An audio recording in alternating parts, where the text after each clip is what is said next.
Hey guys, so today we're going to go over the 4 mistakes that almost destroyed my business. My name is Michael Tessalona. I'm on a mission to grow my agency to $1 million per month and help a ton of clients and fellow entrepreneurs in the process. This is a record of the journey. So, story time. About 18 months ago, I bought out my business partner. And he had been the company salesperson throughout the entire partnership. So when I took over sales, I really had a fire to prove myself and to win. So I hired a sales consultant, and in the month of January, this is like over a year ago, I went from closing 15% of my sales calls to closing 50% of my sales calls. So when this happened, I was feeling invincible. It's kind of embarrassing, but I would see like private jets flying in the sky, and I'd fantasize about like one day, being in one of those planes. Things continue to grow, and over the next 7 months, we reached a certain size. So in 7 months, we collected the same amount of new revenue as it had taken us 3 years prior to do that. So we basically doubled in 7 months, and then everything started to fall apart. So this is mistake one, which is not tending to your garden. When things are going well, you've got to be looking on the lookout for weeds in your garden. And this is something that Jim Rohn, who Tony Robbins, that was his initial mentor, talks about. He says that when you're in the summer, the weeds start to grow, and that's just natural. So the weeds that I encountered looked like a marketing partner who, on the dime, decided to stab me in the back. I had a account manager do the exact same thing, quit, steal a bunch of clients. And the truth is, the entire team really was unhappy because we had drastically grown, but we had increased the workload and we weren't able to keep up with more people on the team. So the weeds were really starting to show.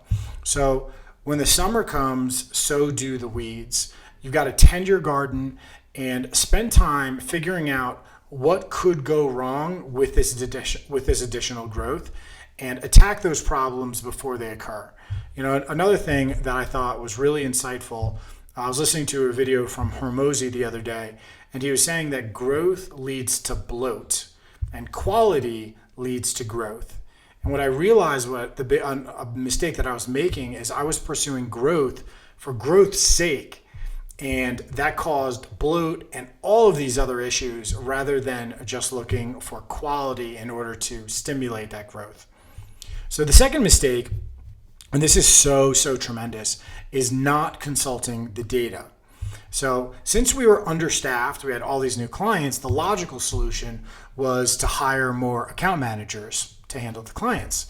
But there was an internal debate about what that looked like. Even though we had hired tons of account managers in the past, we really didn't know who the ideal candidate was for the business. Some people thought that we needed somebody with really strong communication skills. Others thought that we need somebody with really great SEO chops. And maybe it's somebody in the middle. Maybe it's somebody who has equal parts communication, equal parts AM. Now, what's fascinating is that we were having this debate and we never looked at the data. But the data was there. We had actually done an analysis to find out which account managers had the lowest churn rate, the highest retention rate.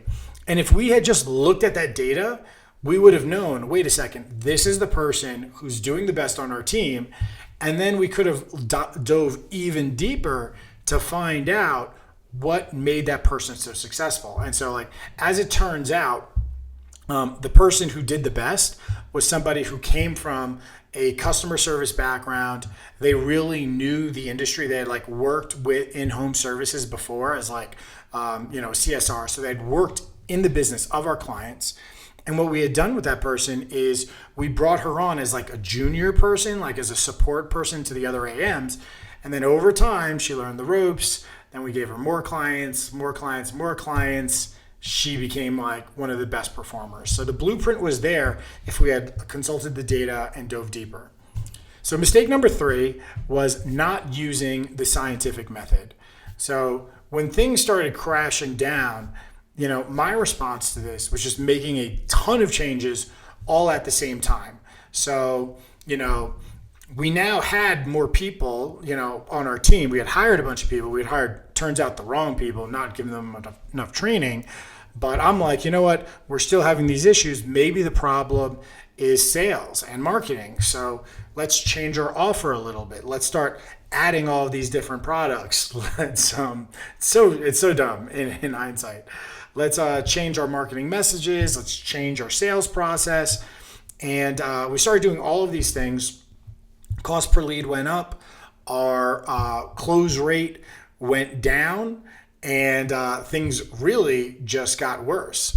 When things are going south, make small adjustments. Small adjustments, measure the impact, and then only move on when you make, to the next adjustments. It's the scientific method. You can't change too many things at once. You want to change one variable, and then you want to compare it to baseline to figure out, are you actually moving in the right direction?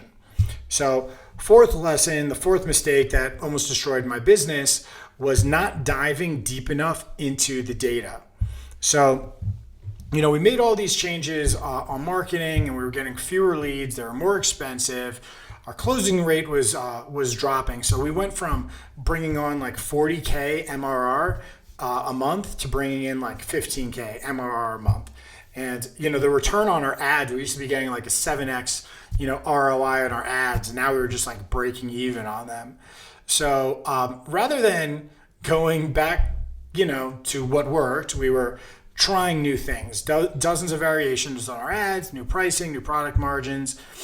Even this is like hysterical, but we had great AMs, like our older AMs, but instead of putting them on accounts, we actually decided to move them into different roles.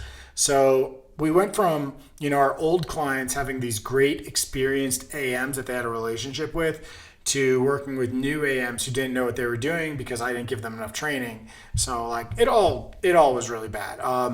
Things were on like this death spiral, and it was beyond frustrating. I don't know if you guys have experienced this, but waking up in the middle of the night, really just worried about, oh my gosh, how am I going to keep my team?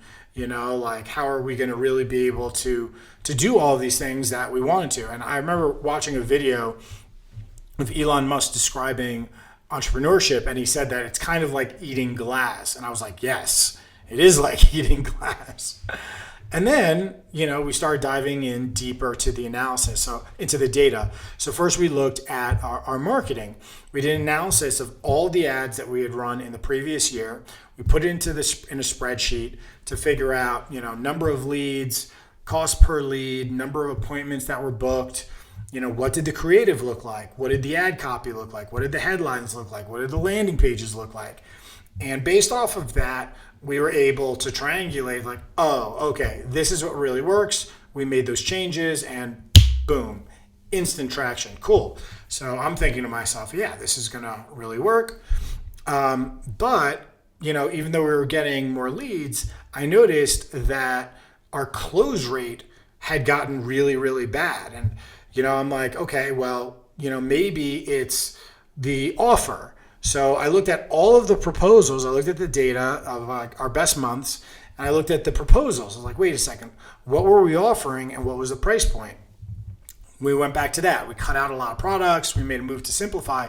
But what's interestingly is that actually didn't really work. So I was taking more sales calls, but the closing rate went down to that dismal 15%. And this was causing like a real freak out, like what's going on here? We're doing the same things as we were before. Do I need to improve my sales skills? Is it the economy? Do we just need more volume? And then it occurred to me that I wasn't diving deep enough into the data. So like I had looked at the offer, like what sold the most, but I never looked at the sales calls themselves. So I started pulling up the old sales recordings from the months when we had the highest closing rate, and bingo. It was crystal clear how dramatically our sales process had changed. And this is actually another thing that Jim Rohn talks about. He says that when you find something that works, you should write it down, because you write it down and then you repeat and then you repeat and then you repeat. Because if you're not writing it down, you kind of lose track. And this is almost like where the weeds come in. You'll start adding things here and there, and eventually your process will stop working and you don't know why. And that's literally what happened with us on marketing. That's literally happened with us on the offer. It's literally what happened with us on sales. It's like writing down exactly what works so that, you always know what is the certain path for you. So the conclusion to this, if there's one thing that I hope you guys take away from it, is that the secret, the answer, the missing link, the thing that you're looking for, it's hidden in the data. It's all about making data-driven decisions. As an early entrepreneur, I remember I was at a barber shop and I was like complaining to my barber about how hard it was to get clients. And there was a guy sitting next to me and he kind of like just chimed in and he said, you just have to look at where your clients are coming from and then just do more of that. And at the time, I really didn't get it. I was just like, well, all I'm doing is networking, but, that's not going to be, like sustainable or scalable. But he was actually giving me really sage advice. And I remember, he was saying, look at the data. And I remember back in 2018, I actually did run the numbers and I found that my best clients came from my SEO rankings. So at the time I was ranking number 1 for NJ SEO, and knowing what I know now, like what I really should have done is just gone on a quest to rank for every single SEO keyword around. Like anybody who's looking for SEO services, I should have just like bombarded like those keywords, because it would have given me the double benefit of improving my product and improving my marketing at the same time. But, c'est la vie. Look at the data, dive deep, be as thorough as you possibly can. If sales is your issue, don't stop by just looking at the offer. Look deeper, listen to the sales calls, look at the ads that produce the best leads, look at the price point, look at the expectations you've given, just go back to the data. And if you do not have any data yet because you're brand new, read books and learn from other people, because all, and I mean all, of the successful entrepreneurs look at their data, and chances are the advice that they're giving you is coming from months, years of data to understand what really works. So I hope you got value out of this. I'll see you guys next time.